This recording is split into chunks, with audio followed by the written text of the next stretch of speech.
La Bible dit, Ésaïe chapitre 6, les versets 1 à 4. L'année de la mort du roi Osias, j'ai vu le Seigneur assis sur un trône très élevé, et les pans de sa robe remplissaient les temples. Voilà, c'est un peu, j'ai compris. La Bible dit des séraphins s'éteignaient au-dessus de lui. Ils avaient chacun 6 ailes. Dieu dont il se couvrait la face. Dieu dont il se couvrait les pieds. Et Dieu dont il se servait pour voler. Ils criaient l'un à l'autre et disaient: Saint, Saint, Saint est l'Éternel des armées. Toute la gloire, toute la terre est pleine de sa gloire. Les portes furent ébranlées dans leurs fondements par la voix qui retentissait.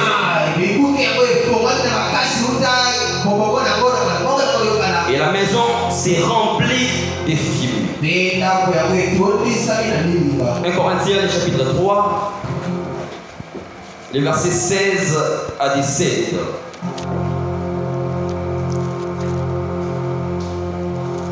1 Corinthiens chapitre 3, les versets 16 à 17. La Bible dit: ne savez-vous pas que vous êtes les temples de Dieu et que l'Esprit de Dieu habite en vous?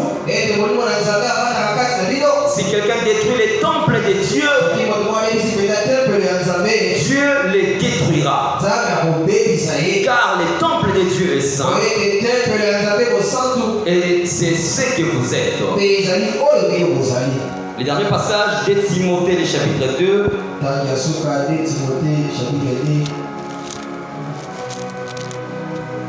Les versets, je vais commencer par les 19e versets. La Bible dit: néanmoins, les solides fondements de Dieu restent debout. Avec ces paroles qui lui servent de sceau. Le Seigneur connaît ceux qui lui appartiennent. Et quiconque prononce le nom du Seigneur, qu'il s'éloigne de l'iniquité. 21e verset: si donc quelqu'un se conserve pur en s'abstenant de ces choses, il sera un vase d'honneur, sanctifié, utile à son maître, propre à toute bonne œuvre. Fuis les passions de la jeunesse et recherche la justice, la foi, l'amour, la paix avec ceux qui invoquent le Seigneur d'un cœur pur. Le thème de ce soir: les chrétiens et l'habillement au temps de la fin. Est-ce qu'on peut acclamer le Seigneur? Vous savez, ce thème me serait facile si on disait les hommes de Dieu et l'habillement du temps de la fin. Ça allait être facile pour moi. Parce que le verset majeur serait le verset qui nous parle de l'habillement des sacrificateurs, dont Aaron et ses enfants.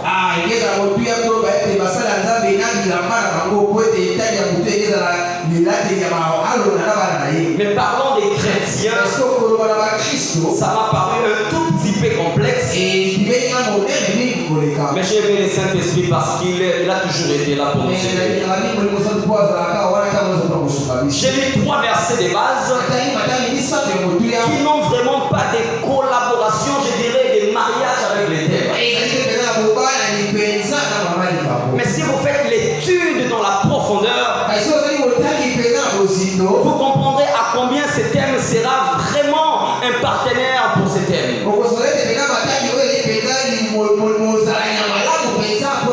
Le premier verset, je nous ai parlé, je nous ai dit la réalité qui s'est passée dans le ciel.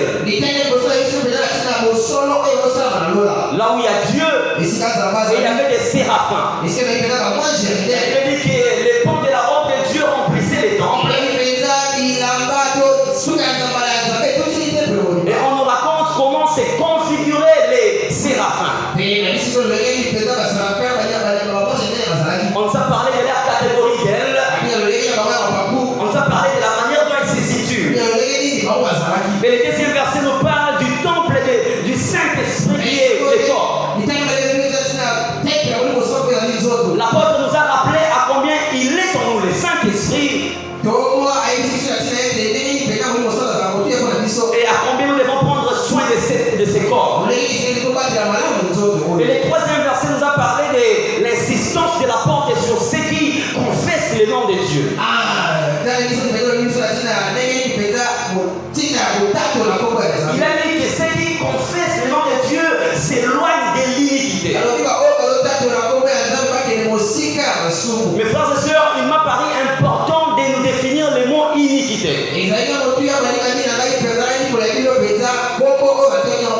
Le mot iniquité a beaucoup d'origine dans la Bible. Il a beaucoup de sens dans la Bible.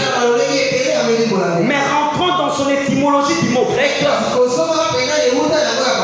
Le mot iniquité nous donne le mot adikia en grec. Et le mot adikia nous donne en français le mot injustice.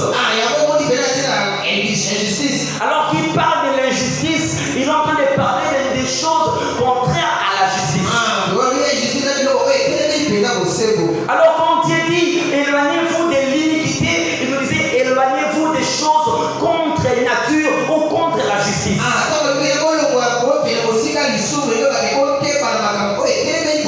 Mes frères, je ne saurais pas vous citer toutes les choses contre nature.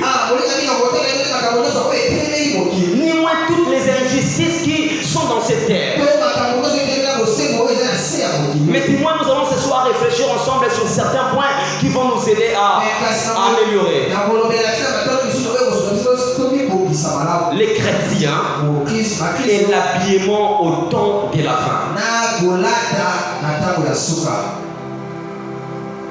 C'est qui un chrétien? Je ne peux pas commencer à définir ou à vous dire des vérités sur l'habillement sans comprendre ce que c'est un chrétien.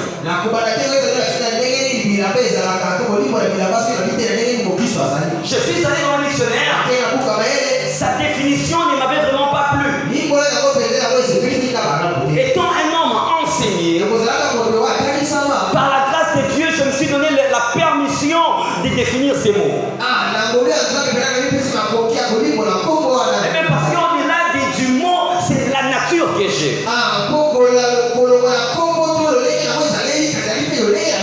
Alléluia. C'est qui un chrétien? Un chrétien, c'est la personne qui a suivi les enseignements de Jésus, qui s'est conformé à Christ par son caractère. Et ces caractères sont à la fois internes et externes. Je répète. Les chrétiens, c'est la personne qui a suivi les enseignements de Jésus et qui s'est conformé à Christ par son caractère. Le caractère en question est à la fois interne et externe. Et cette personne est identifiée et déclarée comme telle par les hommes.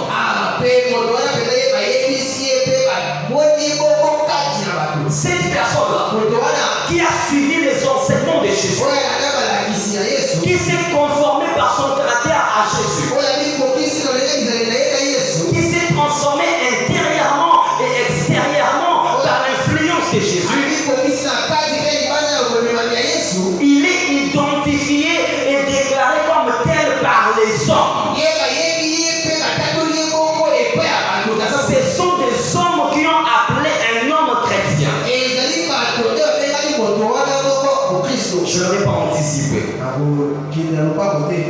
C'est quoi un habillement? J'avais vraiment voulu porter ma casquette d'enseignant ce soir. Parce que l'enseignement, cet enseignement a beaucoup plus de traits doctrinaires. L'habillement, c'est l'ensemble des habits dont on est vêtu. L'habillement, c'est l'ensemble des vêtements dont on est vêtu. Mes frères, c'est quoi les temps de la fin? Ce sont des petits mots dans la Bible qui parfois prêtent à confusion. Lorsque nous disons aux chrétiens que nous sommes au temps de la fin, mais les chrétiens consultent l'internet pour voir les projets des États-Unis d'Amérique après 30 ans. Ils se disent que la fin du monde, c'est comme si on n'aura pas. Lorsqu'ils regardent les organisations mondiales sur ce que doivent faire les hommes, les hommes se donnent les toupets de dire que la fin du temps ne sera pas là. Et c'est quoi les temps de la fin, mes frères? Les temps de la fin qui ne doit pas être confondu à la fin du temps. Quand on dit les temps de la fin, ça a par moment des différences avec ce qu'on dit la fin du temps. Mais c'est quoi les temps de la fin? Les temps de la fin est un système paradigmatique des pensées, d'actions et paroles imposées par les siècles présents et par la mode.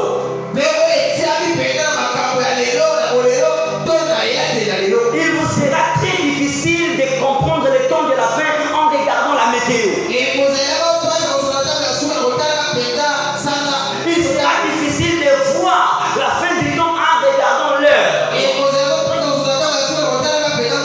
Lorsque nous disons les temps de la fin, nous ne sommes pas en train de parler de l'heure de la fin.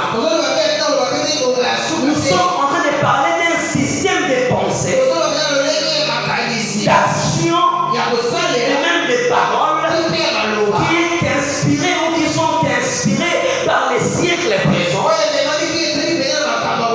dont les caractéristiques majeures nous démontrent à combien les prophéties du temps de la fin sont en train de s'accomplir. Je vais me répéter. Vous ne verrez jamais les temps de la fin par la météo. Mais vous comprendrez les temps de la fin par les systèmes qui s'installent.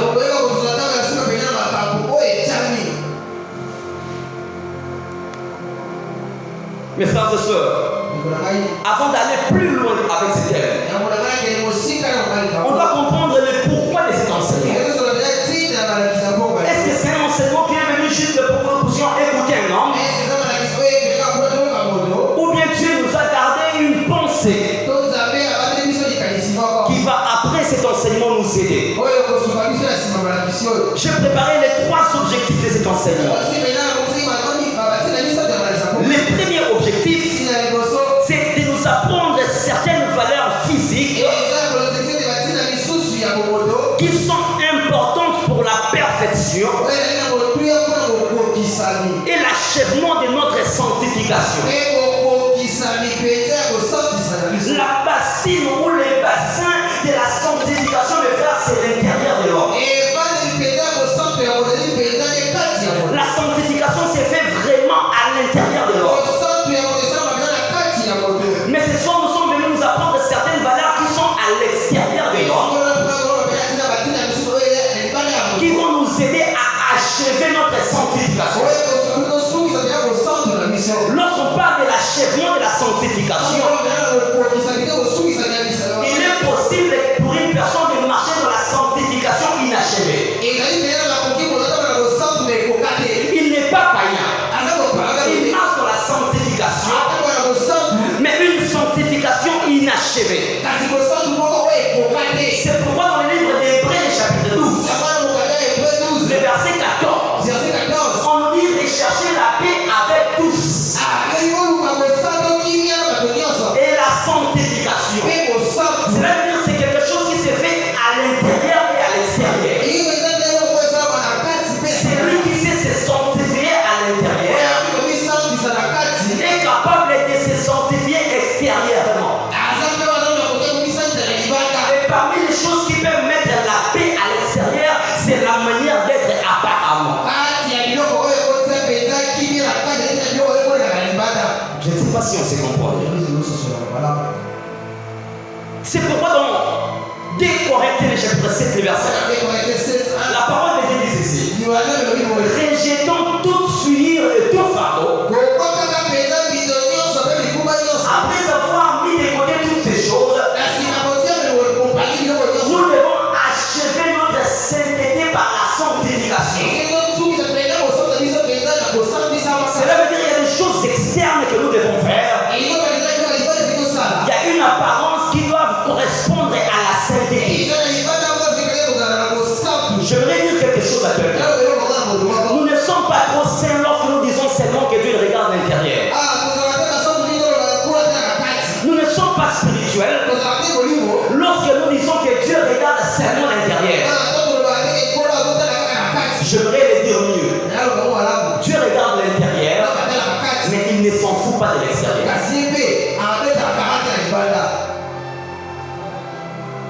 Le deuxième objectif, c'est de nous rappeler les principes déjà connus de tous. Il y a un principe que nous connaissons tous. Ce soir, par mon enseignement, j'aimerais encore m'atteler dessus parce que j'estime que c'est important. Et c'est quoi ce principe? C'est juste nous dire que la chrétienté n'est pas une religion, mes frères. La chrétienté ou le christianisme est plus qu'une religion. Lorsqu'on dit que quelqu'un est chrétien, il n'aura pas raison de se frapper la poitrine pour dire qu'il est de la religion chrétienne. Ça va peut-être vous scandaliser. Jésus n'a jamais créé le christianisme.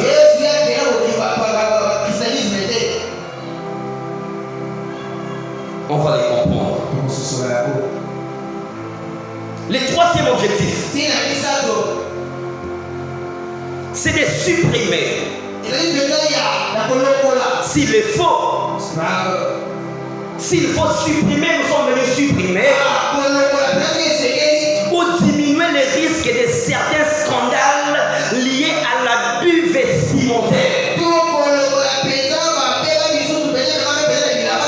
S'il est possible par la grâce de Dieu que ce soir, cet enseignement puisse supprimer ces abus-là. Ou bien diminuer les risques des scandales. L'une des choses qui apporte aujourd'hui scandale dans la société, permettez-moi de vous le dire, c'est l'habillement. Et s'il faut insister plus, c'est l'habillement des filles et des dames. Après avoir compris que j'étais pasteur, Dieu m'a aidé à comprendre vraiment ma vision. Il m'a envoyé dans un terrain de ma mission. Il m'envoie les personnes de ma mission. Je suis en train de parler avec une petite fille. Elle a aujourd'hui 18, je crois, 18 ans. Elle m'a raconté une triste histoire. J'avais une mal. C'était passé comment? J'avais fait ma publication sur Facebook touchant sur le point de la masturbation. Elle m'a écrit en aparté. Elle m'a dit, j'ai des choses à confesser. Je lui ai dit, qu'est-ce qu'il y a? Elle m'a dit, voilà, le diable m'a pris par la masturbation. Et on m'a violé par 4 hommes. Je lui ai dit, comment ça? Elle m'a dit, je te chercherai en face. On venait se voir la semaine passée. On était à la maison. Elle m'a raconté comment c'était passé. Elle marchait avec son ami. Je ne sais pas comment elles étaient habillées, mais elles étaient attirantes aux jeunes garçons de leur quartier. Ces jeunes Koulounana les ont appelés. Ils sont partis avec elle. Et ces 4 vieux ont connu ces 2 petites filles. Et c'était à l'époque où la fille n'avait que 15 ans. Ça m'a fait mal. En la conseillant, je lui ai dit c'est aussi à cause de votre habillement. Vous rêvez certains chats qui dormaient innocemment. C'est pourquoi on se soit. Ma prière est que si cet enseignement irait jusqu'au niveau d'éliminer totalement les abus vestimentaires.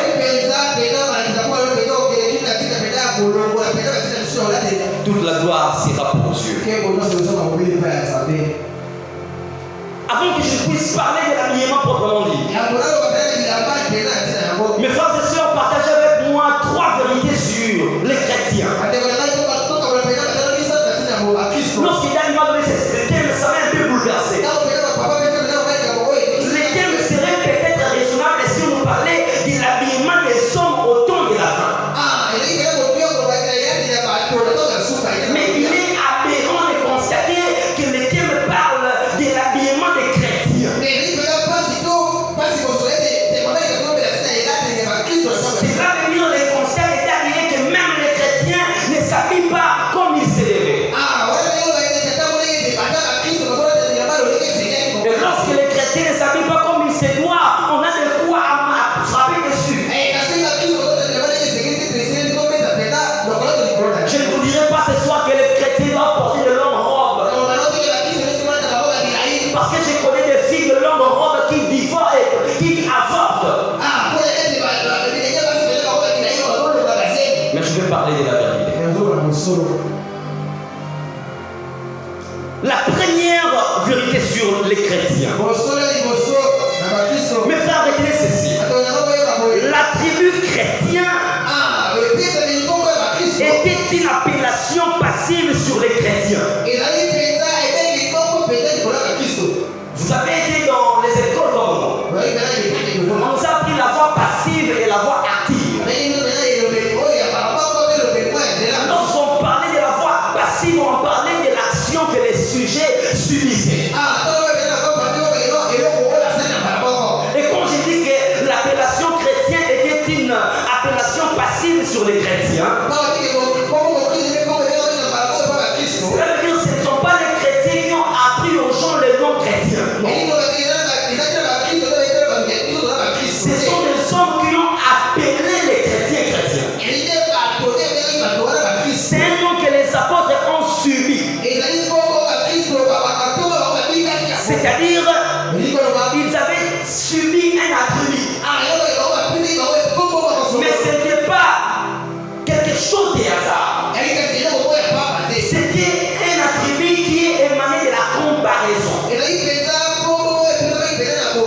Nous avons regardé la vie de votre maître. Nous avons regardé votre vie. Nous avons compris que vous êtes comme votre maître. Alors parce qu'il ne faut pas vous appeler au nom de votre maître, nous vous attribuons au moins un qualificatif qui vous identifie comme appartenant à ce maître. Mes frères et sœurs, les noms chrétiens, ce n'est pas les chrétiens qui partent apprendre aux autres. Les noms chrétiens, ce sont les hommes qui appellent les noms chrétiens. Votre chrétienté commence à avoir une dérive lorsque vous l'apprenez aux autres. Très souvent, Jésus n'aimait pas se présenter si on ne lui posait pas de questions. Lui, sa meilleure manière de répondre, c'était de faire.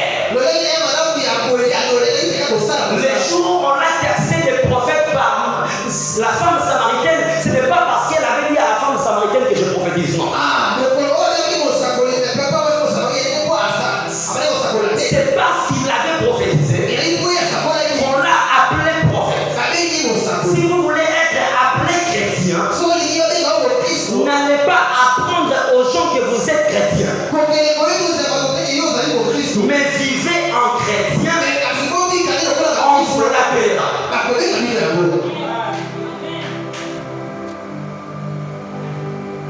Et quand je dis que c'est un attribut que les chrétiens avaient suivi, cela me pousse à réfléchir dans deux sens. Le premier sens, c'est que une chrétienté qui se fait appeler est juste de la prétention et de l'immaturité. Lorsque vous voyez quelqu'un à tout moment chanter qu'il sera chrétien, c'est juste de la prétention. Un enfant de son père n'a pas besoin de dire qu'il est enfant de son père pour être confirmé être enfant de son père.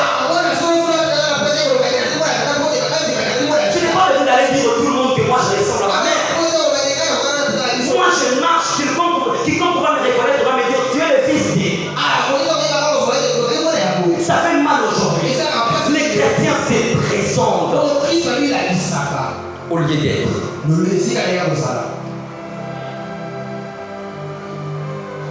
Dans Jean le chapitre 8, le verset 49 à 54.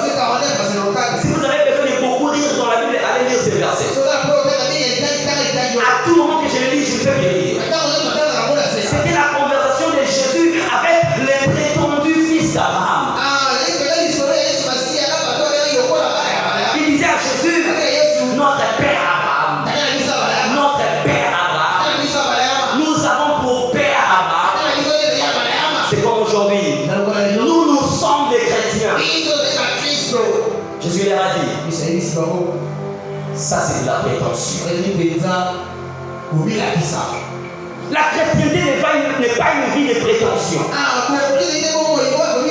Mais c'est une vie de l'être. Est-ce que tu es plus grand que notre père Abraham? C'est pourquoi dans Matthieu chapitre 3, pendant que Jean-Baptiste était devant des prétentieux, il leur dira, produisez des fruits dignes qui demeurent. Et ne vous prétendez pas dire nous avons pour père Abraham. Il y a des gens, lorsqu'ils te chantent à combien il est chrétien, tu as comme l'impression que c'est avec lui qu'on avait créé le mot chrétien. Non mes frères, le christianisme n'est pas un chant, ni moins un slogan. C'est un mot divin. Avant que je vous parle des habits des chrétiens, il faut qu'on comprenne d'abord cette base. C'est qui d'abord un chrétien?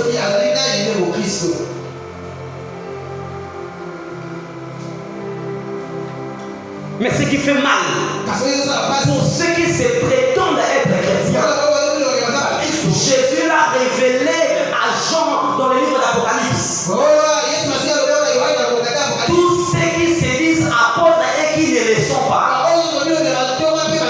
et que tu les as trouvés menteurs, il y a une très mauvaise nouvelle pour les prétentieux chrétiens. La nouvelle là, c'est Jean-Baptiste qui l'avait dit. Il a dit ceci: ne vous prétendez pas à dire que nous sommes fils d'Abraham, car de ces pierres l'Éternel peut susciter notre fils Abraham. Dans les 10e versets, il a dit ceci: déjà la cognée est mise à la racine. Tout arbre qui ne produira pas de fruits sera coupé et détruit. C'est comme s'il était en train de les encourager à être des prétentieux, mais en les informant qu'il y a déjà quelque chose qui s'est fait. Mes frères et sœurs, la vie chrétienne d'apparence n'est pas une bonne vie. La vie chrétienne, c'est les sous-bassements. Lorsqu'on viendra mettre la cognée, on sentira que ceci est bâti sur les rocs.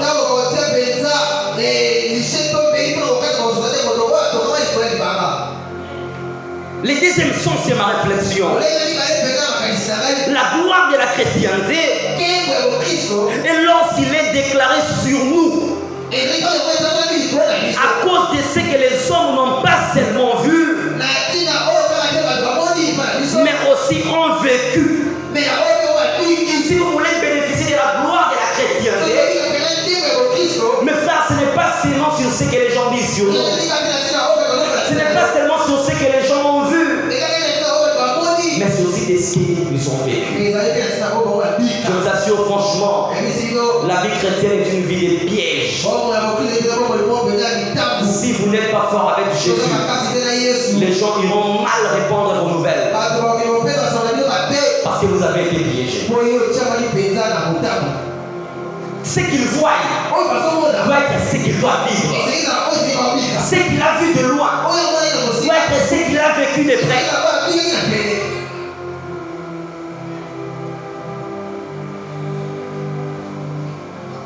C'est pourquoi lorsque Jésus a guéri le fils de cette femme qui était veuve, après avoir opéré ces miracles, la Bible dit toute la foule eut crainte de lui. Eux-mêmes ont crié. Un grand prophète apparu parmi nous. Et Dieu a visité son peuple. Parce que nous avons vu et nous avons vécu.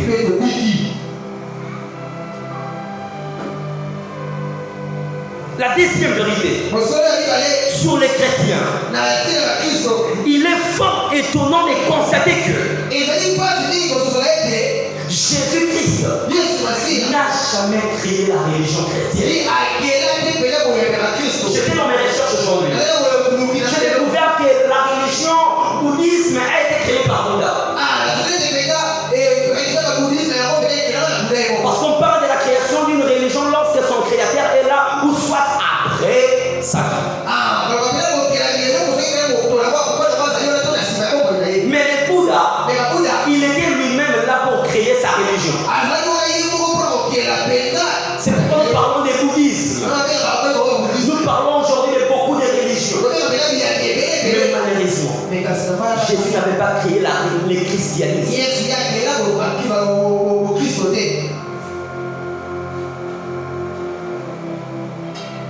À part le fait qu'il n'a jamais créé ça, Dieu ni Jésus n'ont jamais appelé une personne chrétienne. Allez chercher dans la Bible. Le mot chrétien n'est même pas cité plus de 5 fois. Dieu n'a jamais appelé quelqu'un chrétien. Jésus n'a jamais appelé un apôtre chrétien. La seule fois que les apôtres, pas les apôtres, un apôtre qui s'appelle Pierre, a parlé du mot chrétien, c'est dans le livre de 1 Pierre. Lorsqu'il disait que si vous souffrez injustement comme chrétien, mais la plupart des fois que le nom chrétien est cité dans la Bible, c'était dans les bouches de son Dieu.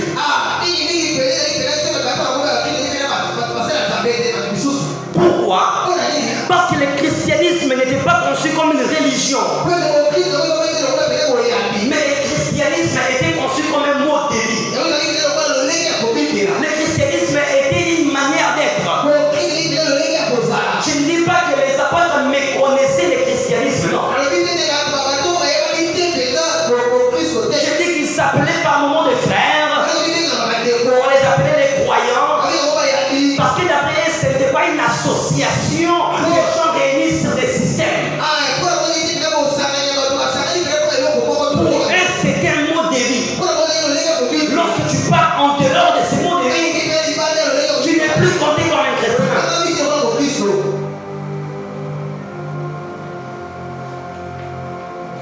C'est pourquoi Paul, qui n'a jamais marché avec Jésus, Paul n'a jamais vu Jésus physiquement. Mais c'est bien bizarre dans Galates 3. Il dit lorsque je vis ses faces, je lui ai résisté en face. Mais Paul freine un peu. Les effaces que tu veux résister là, il a été avec celui que tu as vu dans la vision. Mais comment tu es parvenu à lui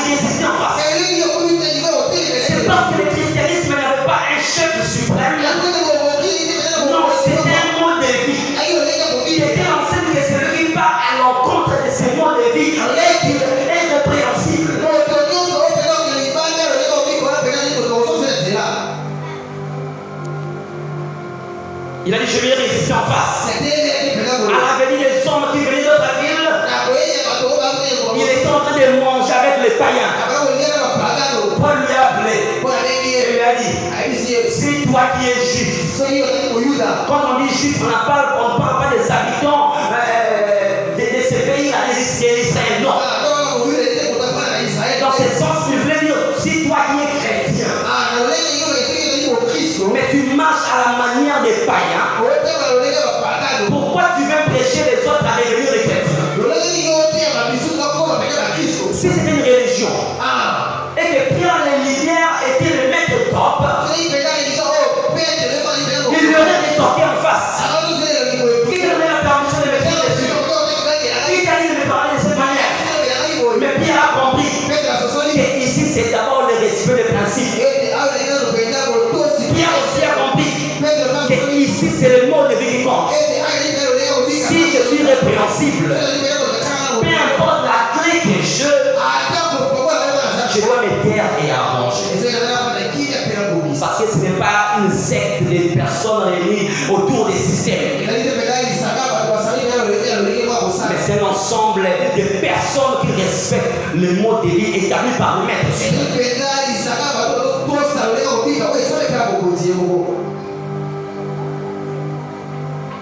La troisième vérité. Les chrétiens étaient un homme de valeur, mes frères.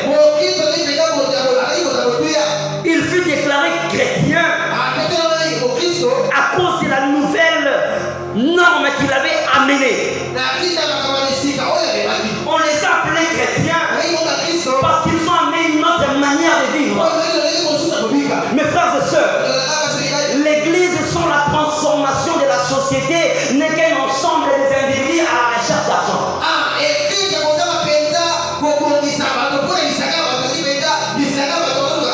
J'aime une phrase qui dit ceci: si l'église ne part pas au monde pour les convertir,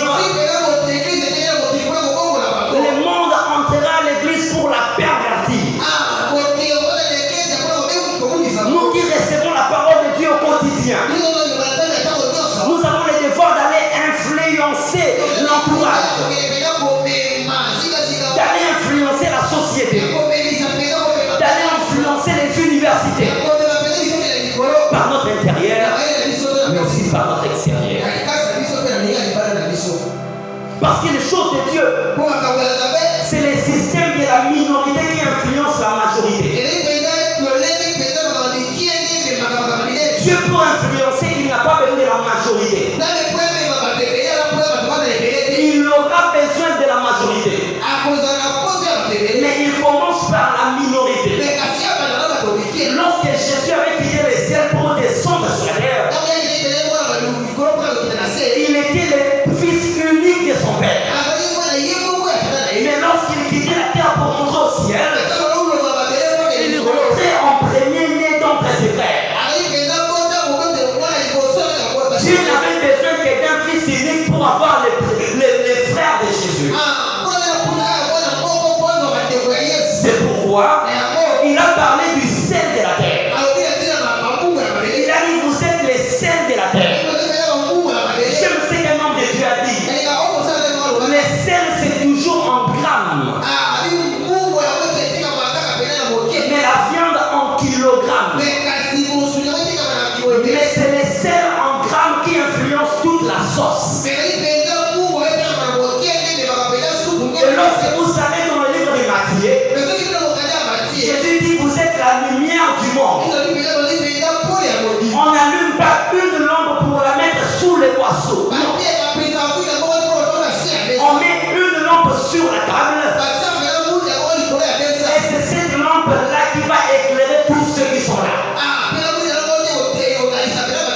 C'est pourquoi je parlais de la minorité qui influence la majorité. Je voudrais dire à celui qui est devant moi ce soir, le bon messe que tu vas prendre ce soir, n'attends pas que vous soyez 2, 4, 5, 6. Vas-y toi-même, va en parler à ton ami. Lui aussi il ira en parler à son ami. C'est ainsi que le monde entier connaîtra la parole de Dieu.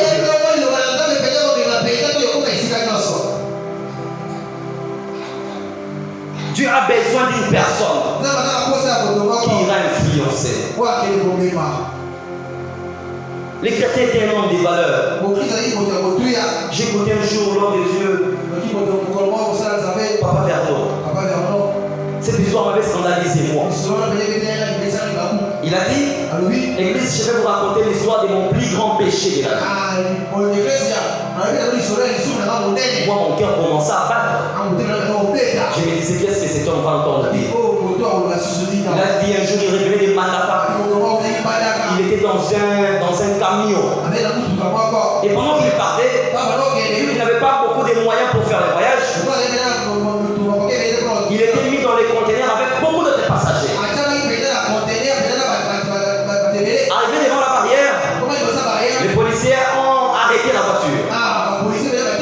Présentez-nous les dossiers. Ils n'en avaient pas. Donnez l'argent. Ils n'en avaient pas. Un chauffeur a donné une idée. Il a dit non, monsieur le policier, laissez-nous passer. Nous avons un blanc à l'intérieur qui est un grand médecin. On l'a invité rapidement à Kinshasa pour aller traiter quelqu'un. Si vous nous arrêtez, quelqu'un sera mort là. C'est vrai ça, on part vérifier. Les policiers sont partis. Ils ont ouvert les conteneurs. Certainement il y avait un blanc. Apparemment médecin.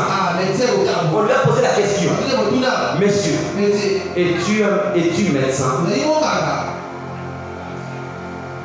Si les saints Vernon disaient non, on allait arrêter les camions. C'est eux qui allaient payer. Les saints Vernon a dit, oui, je suis docteur.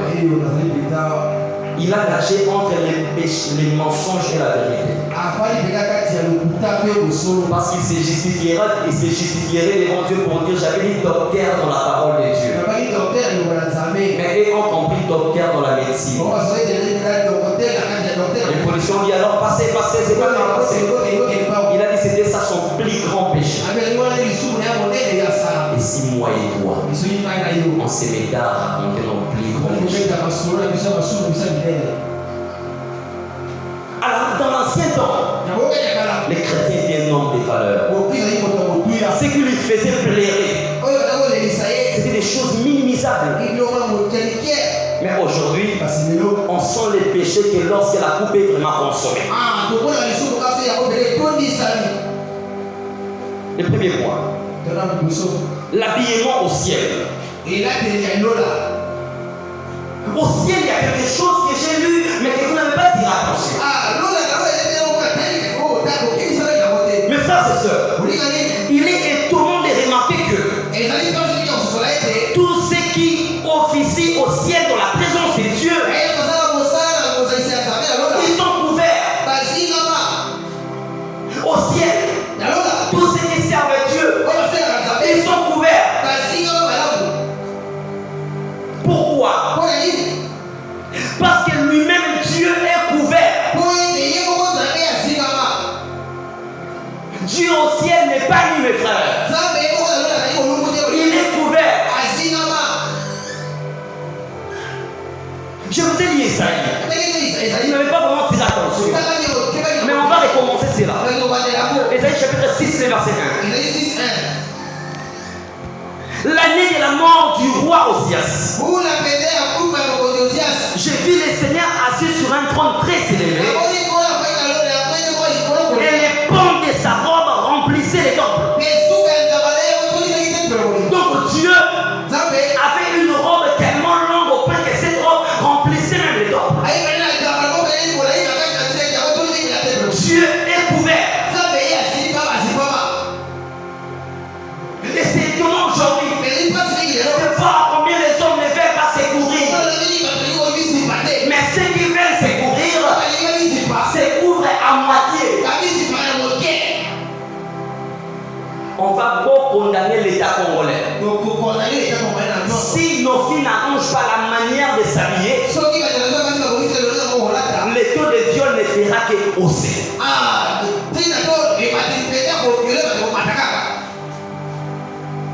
Dieu s'est couvert. Mais ça ne se limite pas là.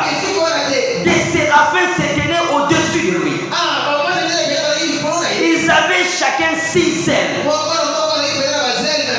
Deux dont il se servait pour voler. Deux dont il se servait pour voler. Et deux dont il se servait pour voler. Non. Ils avaient 6 ailes. Ils se servaient de deux pour voler. Deux pour voler. Et deux autres pour voler. Non. Tu leur as dit ceci. Vous avez 6 ailes. Que Dieu vous serve de voler. Mais que les autres vous servent de secourir. Parce que moi-même je suis couvert. Vous êtes en train d'officier dans mon mariage. Vous êtes en train de faire un travail.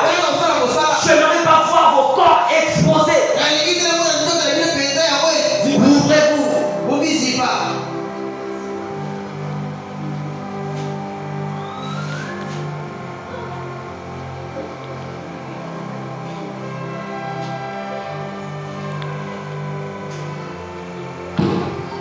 Et écoutez la suite de ces versets. Deux dont il se couvrait la face. Deux dont il se couvrait les pieds. Et deux dont il se servait pour voler. Couvrez-vous la face. Couvrez les pieds. Et volez.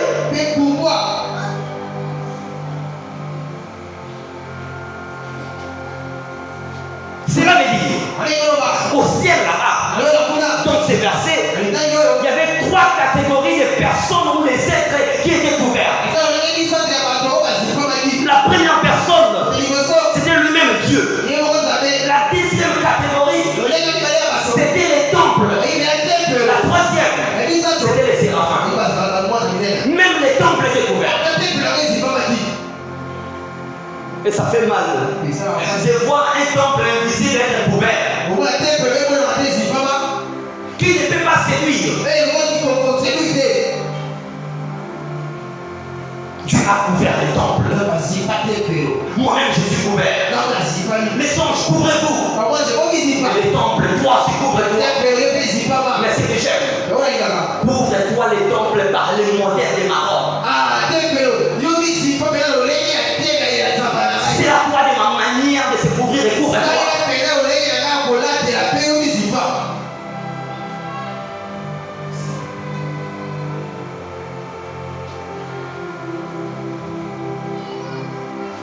Mais il y a quelque chose que j'ai constaté. L'Éternel s'était couvert totalement. Il avait une robe, mes frères. La robe n'est pas un lycée. La robe n'est pas un doni. C'est pas. Ça vient du doni. Il y a des filles. Au lieu de mettre tout simplement sa robe, elle préfère se promener avec une robette.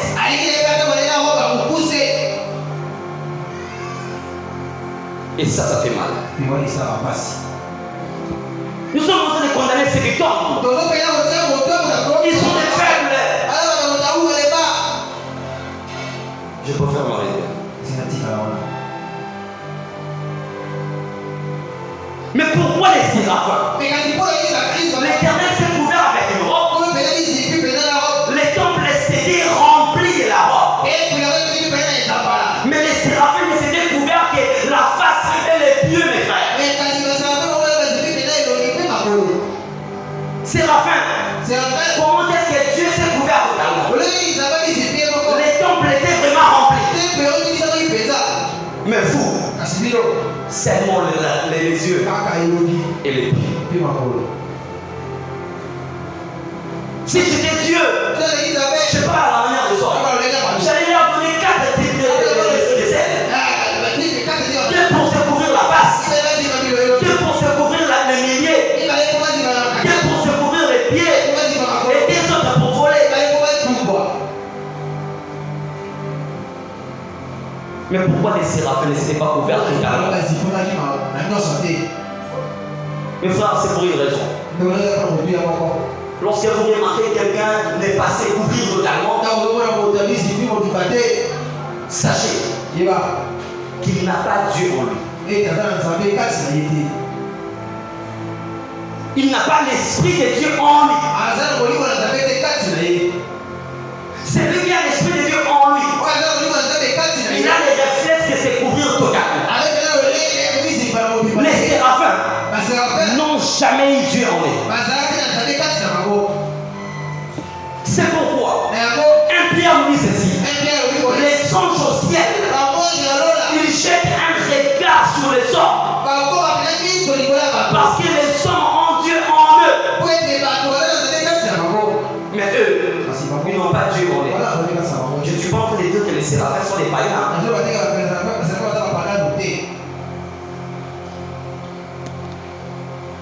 Aujourd'hui, c'est devenu facile de voir les membres du corps des gens. Ce n'est pas à forcer, mes frères. Et les chrétiens, et les païens, on ne se retrouve plus. Et elles font des choses, je parle surtout aux femmes, permettez-moi. Des choses sciemment.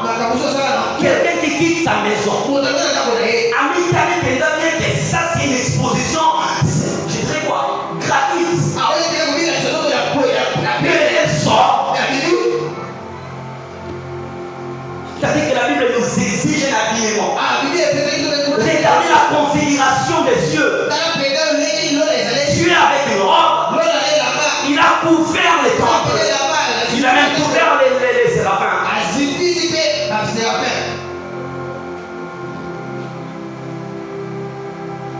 L'Éternel qui est lui-même Dieu, il s'est couvert. Il a regardé les temples. Toi, c'est en toi que j'habite. Couvre-toi totalement aussi. Et c'est dans 1 Corinthiens chapitre 3. Ne savez-vous pas que votre corps est le temple du Saint-Esprit? Les temples du Saint-Esprit. Et que l'Esprit de Dieu n'habite pas autour de vous. Non. Il habite en vous. C'est pourquoi lorsqu'il avait une robe, il vous a rempli. Parce que Dieu, c'est le Dieu qui se contient et qui se protège.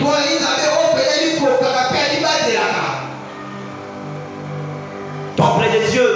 Est-ce que tu sais que le Saint-Esprit est en toi?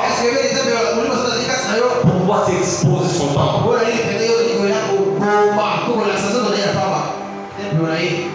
Franchement, l'habillement a dégradé. Aujourd'hui, il est difficile de différencier une chrétienne et un païen. Voir vraiment que celui-ci ou celle-ci c'est un chrétien. C'est difficile. Il y a un verset qu'on lit dans la Bible, mais peut-être qu'on n'a jamais analysé. Paul dit ceci. J'apprends qu'il se raconte autour de vous une telle impudicité au point que cela ne se raconte même pas chez les païens.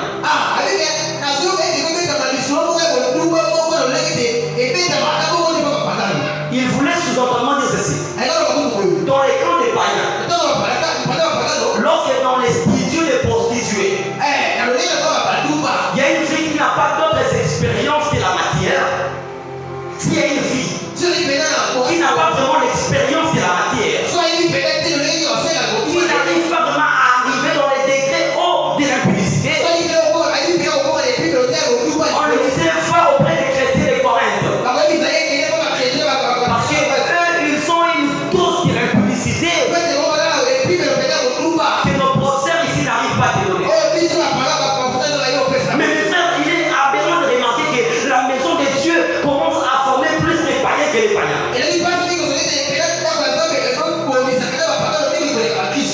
C'est pourquoi à la LCP, les pantalons ne passent pas. Et quand je prépare cette partie, je m'avais demandé de dire au protocole, veillez sur les fondements qui ont été établis. Dans la maison de l'Éternel, il n'y a pas d'acception des personnes. Lorsque quelqu'un vient avec les pannes, nous savons que tout le monde connaît ces principes.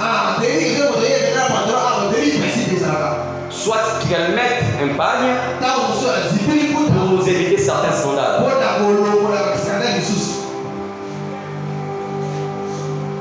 Les temples de Dieu que nous sommes, où est le respect du corps? Le point dernier.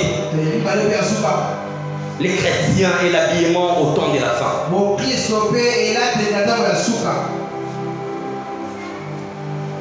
Mes frères, pourquoi Dieu s'est couvert totalement? Pourquoi Dieu, qui est Dieu, il aime beaucoup de couverture? Vous savez pourquoi? C'est parce qu'il est lâche. Et il habite les secrets.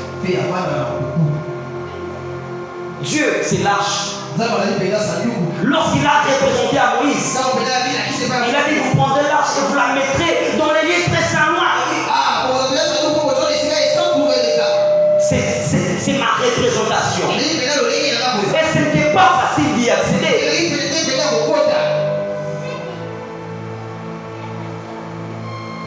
Et mes frères, pourquoi les temples étaient couverts? Pourquoi il avait couvert les temples?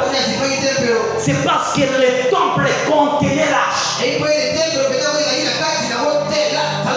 Donc, lorsque Dieu vient habiter dans un endroit, il aime que les hommes puissent couvrir l'endroit. Et quand Dieu habite dans une personne, cette personne doit avoir une manière de se couvrir.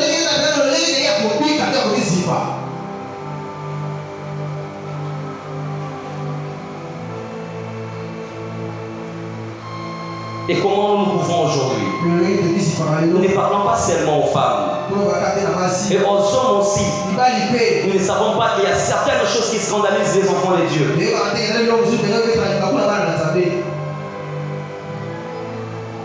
Je suis à la fin. En conclusion, tout homme qui adore Dieu, les dieux saints, doit apprendre à couvrir son corps de la manière décente.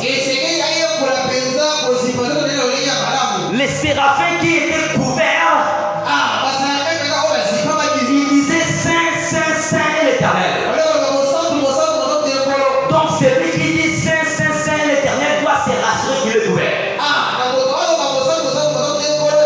Tu ne peux jamais être adorateur pendant que tu t'habilles mal. Ça, tu n'adores pas. Et quand tu sais que d'habitude tu t'habilles mal, mais tu entres dans ta chambre, tu pries, tu sens la présence de Dieu. C'est ce qu'un homme qu'on appelle Karl Marx appelle l'opium du peuple. C'est-à-dire la drogue, l'homme s'est drogué. Il a ressenti les frissons, il est sorti, il s'est encouragé que Dieu était là. Non mes frères, l'esprit de Dieu, c'est un esprit d'ordre. Comme où? Dans toutes les églises des saints.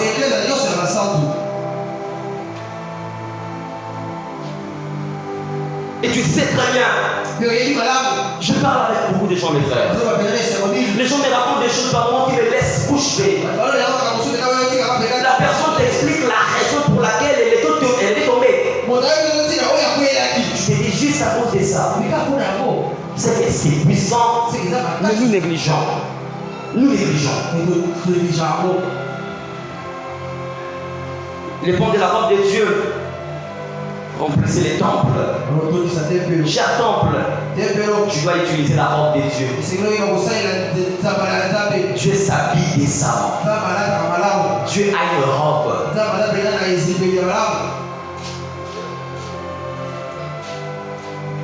Je termine par ici. Il est possible qu'on soit chrétien,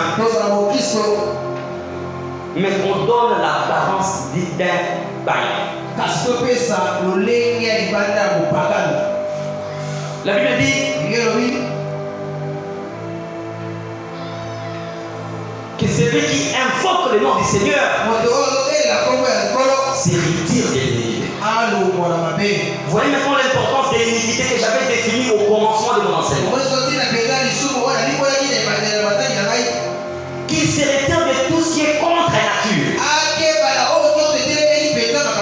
Mes frères et sœurs, je n'aimerais pas entrer dans les débats de c'est quoi les habits des femmes et c'est quoi les habits des hommes.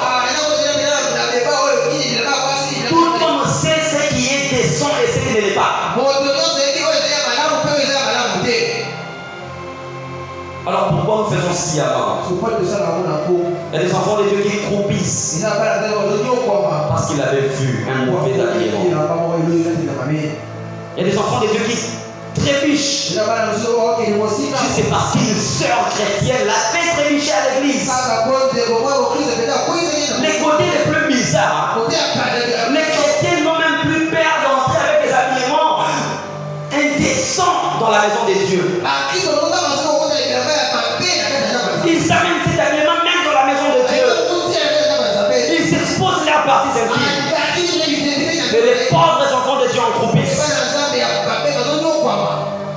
Est-ce qu'on doit répéter de telles choses à la maturité qu'on peut estimer que l'Église atteint? Mais je vais vous dire la franchise. La vie chrétienne, c'est la vie de la répétition. On ne va pas se relâcher dans la répétition. S'il faudrait prêcher les mêmes thèmes dans plusieurs versions, on va les faire. C'est pourquoi Paul pouvait dire: je ne cesse de vous répéter les mêmes choses, car je crois que c'est pour vous salutaire. Et si cet enseignement de ce soir t'a touché, je vais renouveler ta vie avec Dieu. Moi, je ne te demande pas de prier. Je ne vais pas te dire demande à Dieu pardon parce que tu avais mis un pantalon ou quoi que ce soit. Je vais te dire de faire juste quelque chose. En rentrant à la maison, va dans ta valise. Commence maintenant à proclamer ta chrétienté dans le choix de tes vêtements. Ça, ce n'est plus chrétien. Ça, ce n'est plus des batailles. Ça ne convient plus. Et s'il faut briller certains, tu peux briller. S'il faut les donner à ceux qui sont des sédales, ça peut les aider. La transformation du cœur sans la transformation du corps n'est qu'une sainteté inachevée. Que Dieu bénisse sa parole.